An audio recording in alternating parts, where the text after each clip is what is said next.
Good evening, my name is Ashlyn Zeedyk, and this is my intervention, presentation, review, and reflection video for the Capstone for Nursing project. I met with my patient Sierra Douglas on October 15th at 5:30 p.m. at her home in Hicksville, Ohio. I proposed the interventions and we engaged in the interaction conversation about Sierra's problem, anorexia nervosa, for 3 hours. Sierra's diagnosis is anorexia nervosa. The problem at stake is not only the diagnosis of anorexia nervosa, but that she has been dealing with an uphill battle throughout her current pregnancy on the route to recovery from this illness. Reference from a peer review journal written by Emery and his colleagues. Women with anorexia nervosa are at an increased risk of complications for mother and child, including preeclampsia, preterm birth, growth restriction, postpartum depression, and perinatal mortality. Emery et al. 2022. This is a problem not only because her diagnosis is affecting her physical and mental well-being, but now she has to take into consideration the effect her diagnosis has on the baby that she is carrying. The intervention proposed to Sierra was holding herself accountable for her actions, practicing self-care, positive affirmations, and utilizing a nutritional journal log to keep track of all of the food she is eating to ensure that she is fueling her body well enough to at least maintain and gain healthy weight for the sake of herself and her unborn baby. There is a lot of framework Sierra will need to do with these interventions to enhance her quality of life throughout the recovery. Sierra will need to work on changing her eating patterns and habits in order to succeed in recovery. Reference from Steinglass et al. 2022. She must be willing to adapt to change. Instead of restricting food, she will have to redirect herself in eating more frequently and subsequently logging that food. To effectively apply these interventions, Sierra needs to start with the accountability aspect and set herself up for success. First and foremost, during our conversation, Sierra and I talked about what it means to hold ourselves accountable. We also talked about how there can be such simplicity to developing accountability tasks. It was decided that accountability can look like setting alarms for eating reminders and downloading the necessary self-help applications on her smartphone. Secondly, applying self-care and implementing positive affirmations. Sierra noted that she's hoping that these simple tasks will be easier to adapt to, as there are several social resources like Pinterest to help with her practicing of her positive affirmations. During conversations, she stated that she does have a support system to help her with some self-care tasks, even if it's to take an extra long shower to just breathe and let her emotions out. Sierra was confident that her boyfriend will be supportive in her road to recovery. Lastly, the nutritional journal log. She was a bit apprehensive about this intervention as she was concerned about it taking too much time. After conversation, Sierra and I had talked about how she could make it a fun craft project, something that she could include her 2 toddlers in on. For example, we talked about how her toddlers could color pictures of nutritious foods to tape and glue to her journal to make it fun and exciting at least one time a day once she's finished logging in it for the day. Sierra flipped the script and thought this was a great idea to give her children something to look forward to doing with their mommy.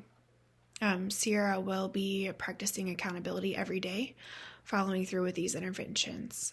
She will especially be using the positive affirmations in her times of struggle when she's feeling alone, stressed out, or depressed about her diagnosis, or when she feels like she needs to eat for the simple thought of nourishing her unborn baby. Sierra can simply log onto her smartphone, click on Pinterest, and go over her self-affirmation boards to encourage her to keep going. Fortunately, Sierra will be able to easily use these interventions as they are all at-home interventions that do not require any cost, driving, or reliability of other people. These interventions are going to be resourceful for Sierra as she is unable to drive. However, being at home all the time like this may present some challenges to holding herself accountable.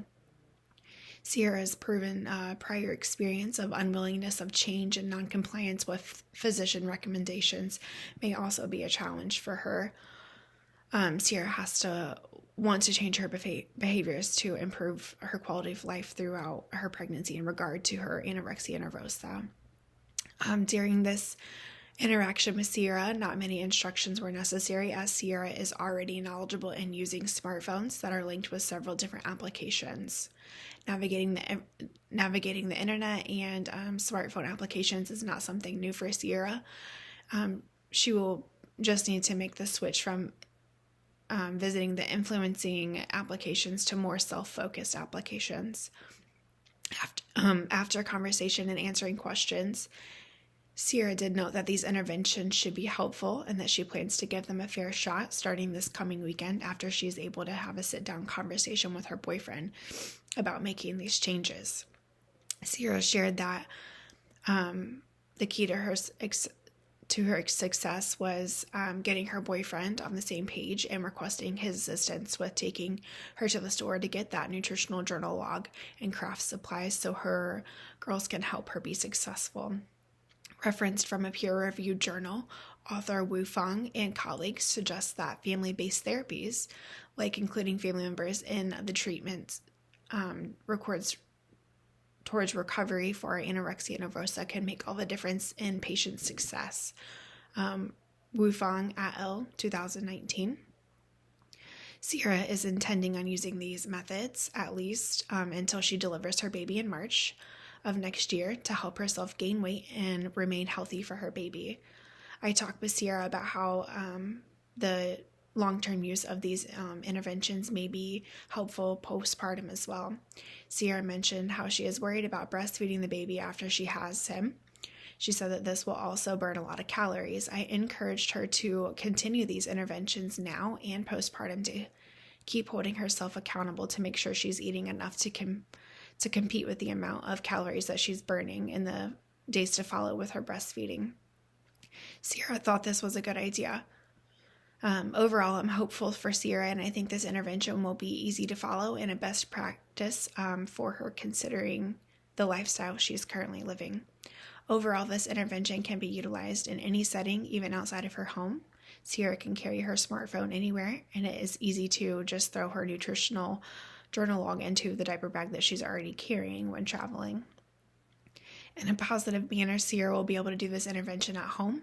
On the negative aspect, Sierra is already a busy mom. Adding just one more task to her day may be challenging. This intervention is not to cause more of a burden to her day, so making the nutritional journal log a fun-feeling task can be beneficial to her recovery and success. Luckily for Sierra, she will be seen by her OBGYN regularly to monitor her and the health of her baby. Therefore, her success efforts can be measured when she goes to her appointments. They will weigh Sierra to ensure proper weight gain throughout the next 5 months. Postpartum may look differently for measurement of her goals, as she will not be going to appointments as regularly. On the retrospect, weighing herself at home may not be the most healthy tactic with a typical history of the anorexia nervosa diagnosis. As far as my personal and professional growth throughout this entire program, I believe that I've grown into more of a leadership role and understanding the aspects and importance of evidence-based research and writing. I feel like I am a much better writer now with the guidance of all of the wonderful instructors that I've had. I can honestly say that I believe that I have had some of the best instructors I have ever had throughout this program. This specific project needed a lot of grit. I had to dig through several evidence-based peer-reviewed journals to find the relevant, most up-to-date information regarding Sierra's diagnosis of anorexia nervosa. It's not a standard diagnosis that it's not a standard diagnosis that is currently in my nursing profession. The research alone of this specific diagnosis really gave me some useful information to retain for my future. As far as a health policy for Sierra's diagnosis during this planning, it did not really affect my research per se.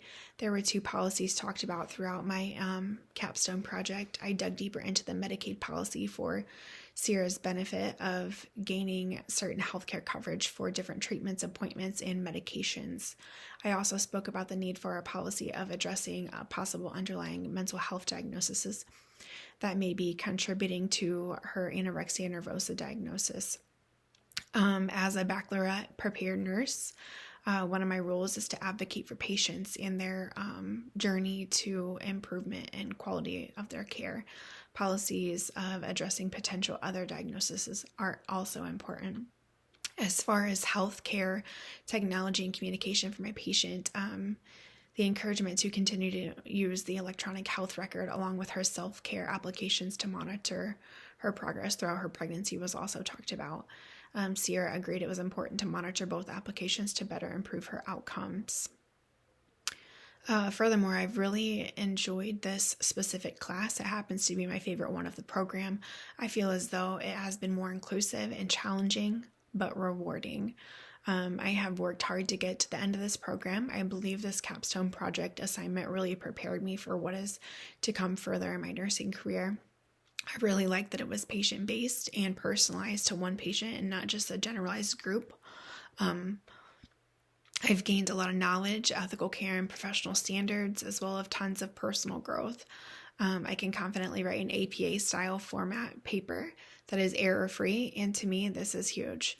I went into this program not remembering from my RN program how to even write a soft-flowing paper, and now I'm writing professional academic papers. Lastly, I want to thank my professor of the capstone project for encouraging me to get through and keep pushing forward. It has truly been a pleasure being in your class. Thank you.